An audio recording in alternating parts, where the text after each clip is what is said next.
développement. L'équipe de projet a convoqué une assemblée extraordinaire, réunissant pour la première fois tous les comités de quartier. C'était un instant merveilleux, plein d'émotions, car nous savions que nous n'étions plus tout seuls. Auparavant, nous n'étions qu'entre 6 et 10, mais ce jour-là, nous réalisions que nous formions un groupe uni, que nous étions en force.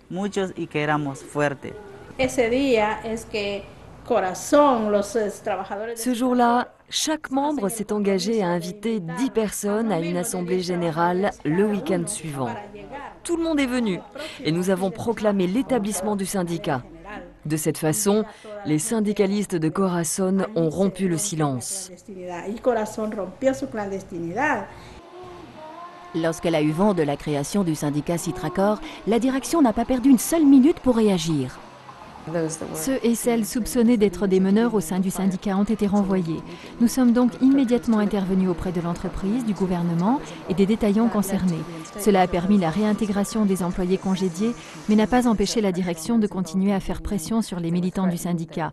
Ils ont été menacés et mis sur une liste noire. Et nous avons dû intervenir auprès de l'entreprise et du détaillant à 4 ou 5 reprises au moins. Avant d'être légalement enregistré, Citracor a dû repousser une démarche de la direction visant à mettre sur pied son propre syndicat. Citracor a remporté près de 80% des voix aux élections syndicales. Par la suite, le syndicat a soumis ses propositions pour une convention collective. La procédure a été rendue encore plus difficile par le directeur de l'époque, qui était parfaitement intraitable. La signature des premières clauses sur la reconnaissance et le respect du syndicat et de ses délégués a marqué un tournant décisif, car le syndicat était enfin reconnu à l'intérieur de l'usine.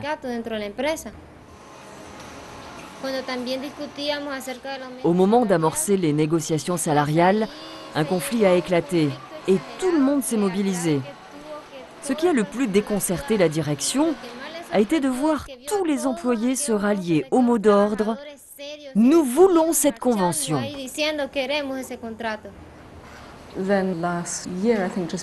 Puis l'année dernière, juste avant la conférence de l'OMC à Cancun, Corazon apparaissait dans un reportage vidéo qui a eu un impact significatif et suscité une inquiétude marquée. Lorsque nous l'avons contacté, M. Wang, PDG de Youyang International, a laissé entendre qu'il souhaitait nous rencontrer à notre plus prompte convenance.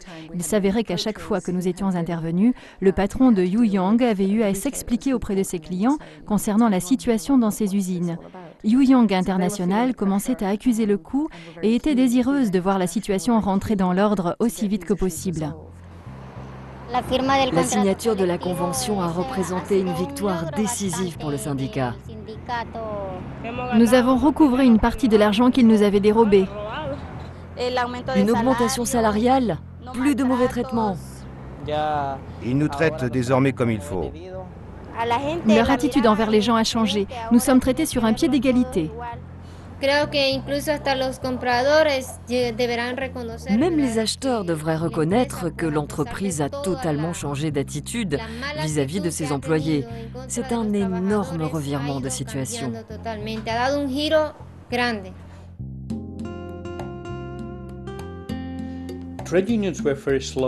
Les syndicats ont tardé à prêter attention au concept de mondialisation. Je pense que cela a représenté un défi pour tous ceux qui, comme nous, œuvrent à l'échelon mondial pour que la situation soit abordée depuis une perspective plus large. Si je participe au cercle d'études, c'est pour accroître ma connaissance du syndicalisme et devenir plus forte en tant que personne.